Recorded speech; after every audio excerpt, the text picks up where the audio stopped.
So when you want something, when you ask for more money, it goes into the vortex and it begins attracting unto itself.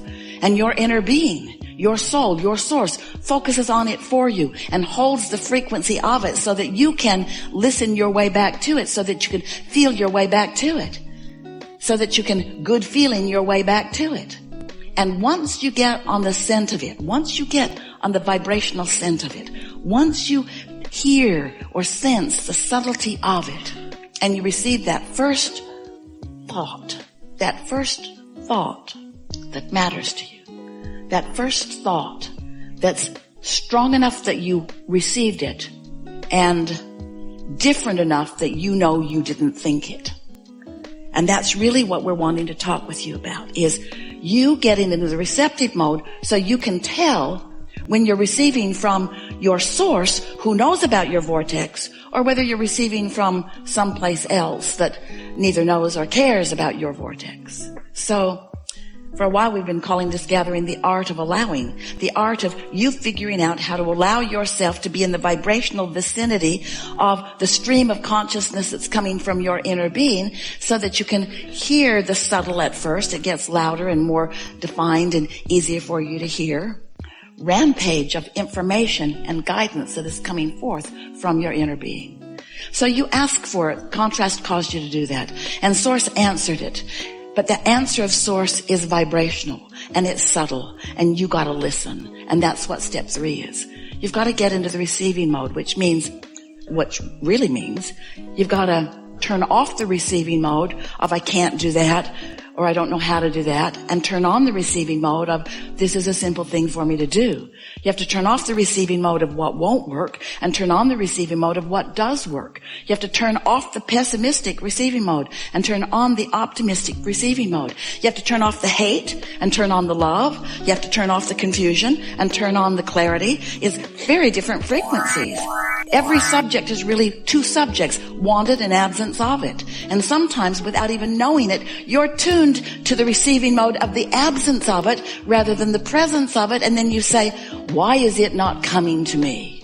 And your inner being is saying, not only is it coming, it has come. And not only is it real, but it is so real that we are projecting to you clear thought of your path of least resistance to follow your way right to it. And you say, oh good, maybe, oh good, then I will just beat a very fast path to the conclusion of this. And we say, yes, we want that for you, but we also want for you to understand that the path keeps unfolding, that it's like a pipeline that's got all the new stuff getting ready to manifest, getting ready to manifest, getting ready to manifest. Oh, manifest. Yay. But new stuff. Yay. New stuff.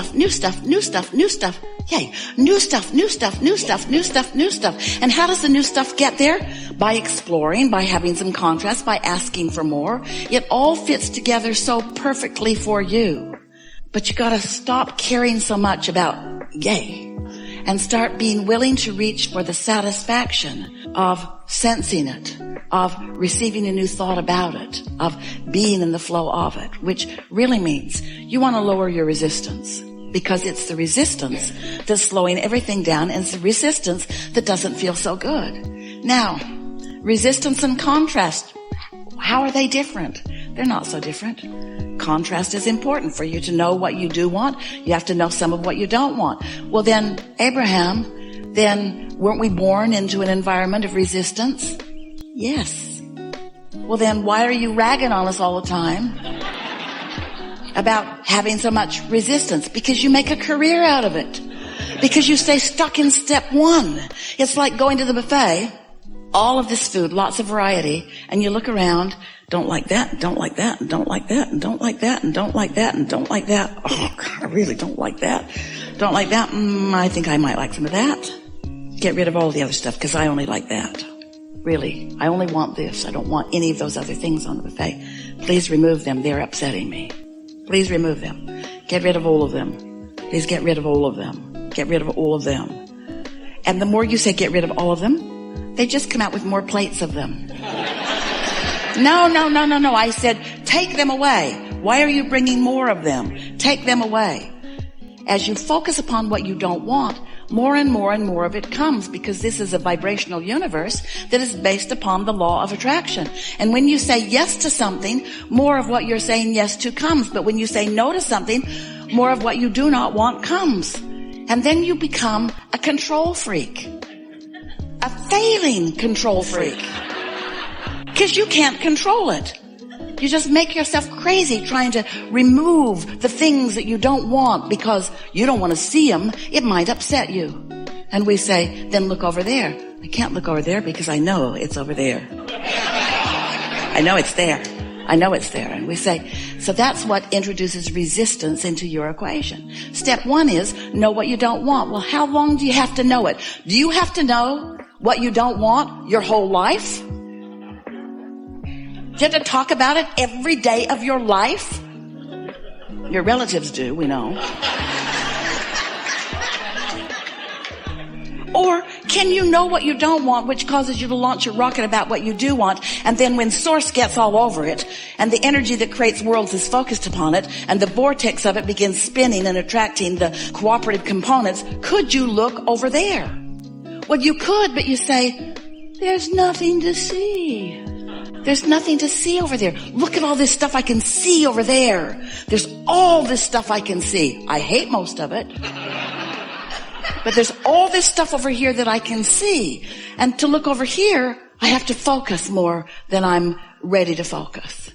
And we say, so when you think about what you do want, when you launch your rocket of desire, this is a powerful vibration that is causing these vibrations and thoughts to turn to things. But every time you say, but where is it? You introduce more inability to see it. Every time you look for it before it's ripe. It's like putting the kernel of corn in the ground. The farmers do it every day. They put the corn in the ground and you put yours there.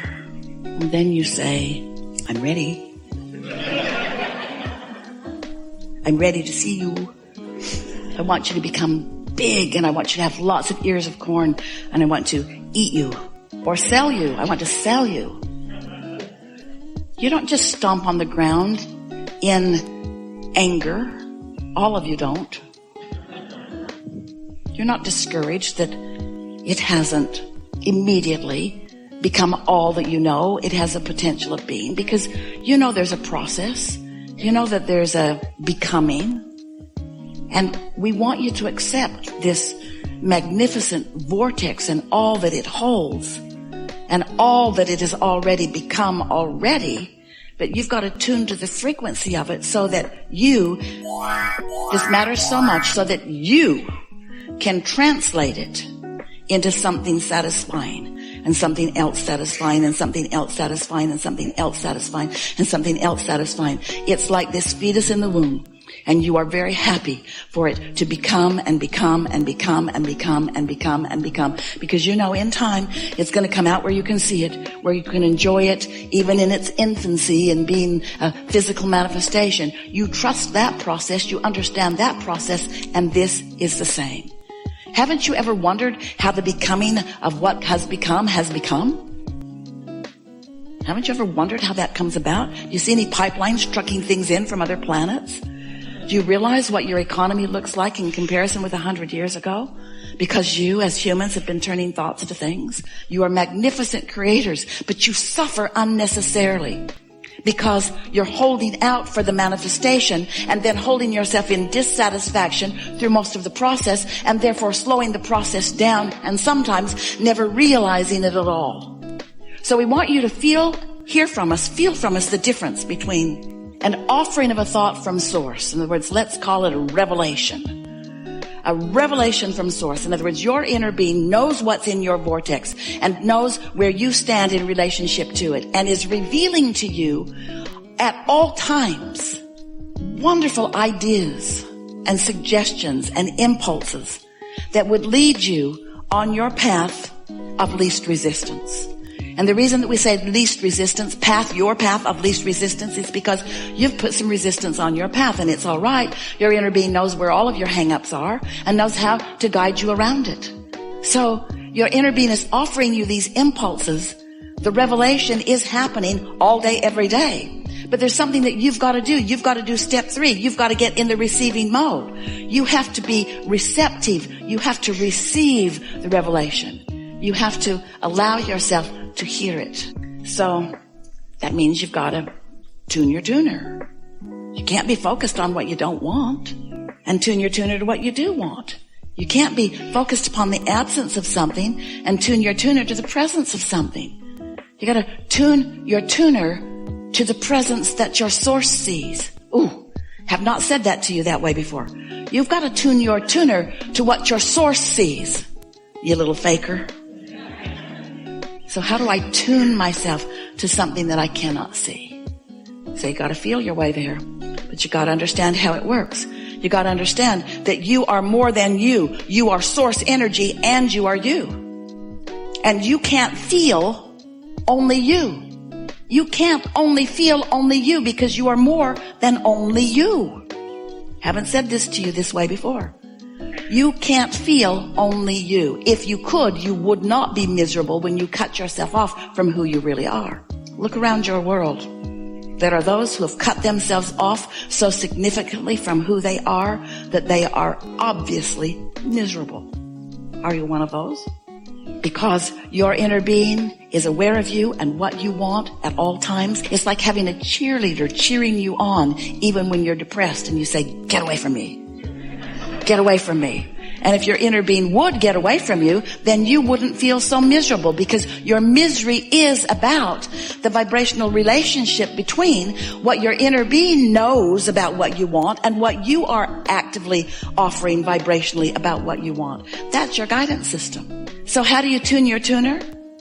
By caring about how you feel, by trusting that your inner being exists, by knowing that your inner being is real, by tuning to the frequency of your inner being, by carefully and maybe tentatively at first choosing a thought and choosing a thought and choosing a thought and feeling how the thought feels, by showing yourself what your inner being thinks about what you're thinking.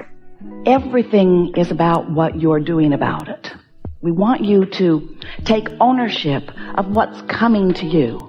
We want you to accept that it is your point of attraction, but we also want you to know that you have the ability, through your focus, through your paying attention to the way you feel as you focus, of molding your thoughts into frequencies that align with who you really are and what you really want so that you can consistently live happily ever after. Now, living happily ever after does not mean contrast-free. Living happily ever after does not mean negative emotion free. Living happily ever after means understanding the process, understanding that when you don't want something, that you do want something, and that you have the ability to choose which way you focus, and you can do it now or later. You get to choose all of it. And after a little while, instead of seeking a life of perfection where everything's all settled down and just the way you think you want it, instead, you will happily embrace the adventure of life that gives birth to the new desire, because you know once a new desire is born that your inner being is in on that the source energy within you and the point of attraction that your source energy holds is summoning to who you really are and summoning to your new desire all things that are necessary in order to bring it about in full fruition. That thought will turn to things. Wanted or unwanted, that thought will turn to things. So when you begin to understand that your thoughts are turning to things, and you begin to realize that you have lots of control over the thoughts you think, then what begins to happen is you begin to really enjoy anything that causes a new, unfamiliar desire to be born within you, because now you get the fun, the adventure, the expertise, the hands in the clay of being able to focus in this sort of new arena and then to watch what feels like those who don't understand the laws of the universe, the magic of the universe as the things that you are desiring are coming about right before your eyes. If you like this video, don't forget to subscribe, and see you in the